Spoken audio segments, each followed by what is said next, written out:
بسم الآب والابن والروح القدس الإله الواحد أمين. بنعمة رب المجد يسوع وإرشاد الروح القدس نكمل سلسلتنا أزمة حيرتني لكن آية ريحتني. كنت سمعت كلام عن شاب كده يعني قلت أفتقده وأجيبه وأتكلم معاه.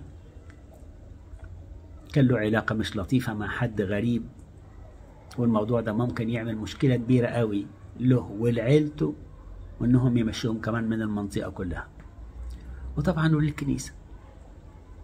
فجبت وقلت له، فقال لي كده: يا ابونا بص من الاخر كده، انا حاولت لكن مش قادر، الطرف الاخر يعني بيضغط عليا. قلت له الطرف الاخر ده ملوش حسابات عندنا خالص، واحنا نقدر نوقفه عند حدوده، بس لما نعرف انت تبقى ارادتك قوية وفاهم انت بتعمل ايه وايه الشر اللي انت رايح له والشر اللي هتودي غيرك فيه كمان. فقال لي يعني انا ممكن ابقى حاجة جديدة. قلت له بولس الرسول بيقول: انسى ما وراء وامتد الى ما هو قدام. احنا خلاص هننسى اللي فات ده كله ونبدأ بجلسة الاعتراف والتناول، 3 قداسات ورا بعض كده علشان ربنا يمكن من في قلبك النعمة، وبعد كده تروح تقعد شوية في الدير. وفعلا ده حصل، واديت له جواب خلوة بتوصية لحد من الآباء الرهبان المباركين إنه يتولاه هناك وركز عليه شوية. وقعد بدل 3 أيام قعد أسبوع، ولما رجع يعني فرحان ومبسوط وكده يعني. وقال لي: بص يا ابونا، أنا لازم أرتبط، أنا خلاص ما عادش عندي بتاع. قلت له: ماله بركة، يعني أهلك ناس مقتدرين ويقدروا يجوزوك. قال لي: أنا خلاص اخترت. فقلت له، قال لي: بس اختياري ده مخلي ناس كتير عمال بيتريقوا عليا اصحابي وكده. قلت له: ليه؟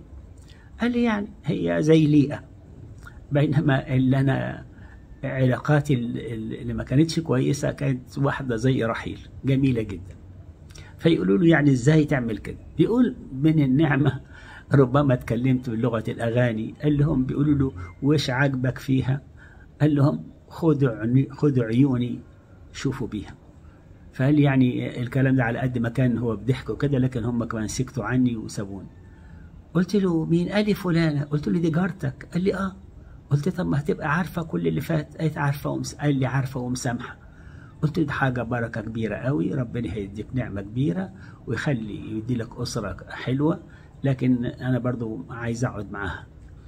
وبالفعل يعني جبتها وقعدت معاها. قلت لها: بصي يا بنتي، طالما انت جارت وعارفة كل حاجة والكلام زي كده، انت داخله في تحدي كبير، لازم تبقى قد التحدي ده. اولا تسد ودانك عن سماع اي كلام، اي حد يقول لك اي حاجه تنسيها خالص وتقول له من فضلك ما حدش يفتح سيره الموضوع ده تاني. ثانيا تبقى اخته ومراته وصاحبته وزوجته وكل ده، بمعنى تحتويه تماما، لان الشيطان مش هيسيبه ولا هيسكت وهيدخله في مقارنات وكده.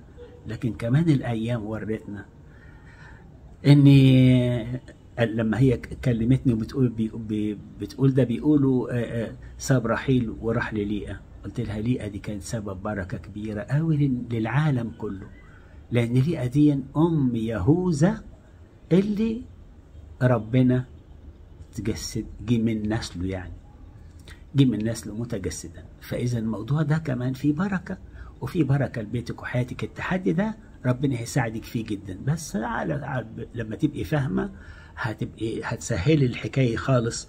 وفعلا وأنا واثق فيك وفي شطارتك. أنت بنت ربنا، بنت الكنيسة، رضعة من لبن الكنيسة وشبعانة بمحبة ربنا، وهتقدري فعلا تحتويه كده. وبالفعل يعني حكاية نترك ما فات ونمتد إلى ما هو قدام، دي حاجة يعني آية معزية جدا جدا جدا. اديت له بداية جديدة وربنا اداله نعمة وبقى عنده أسرة حلوة وعنده أولاد، يعني بجد حاجة تفرح.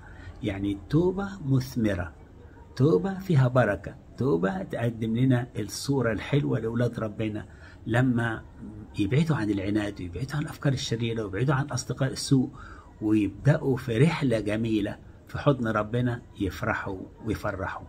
ربنا يحفظ ولاده من كل شر، له كل المجد الآن وكل أوان ظهر الظهور كلها آمين.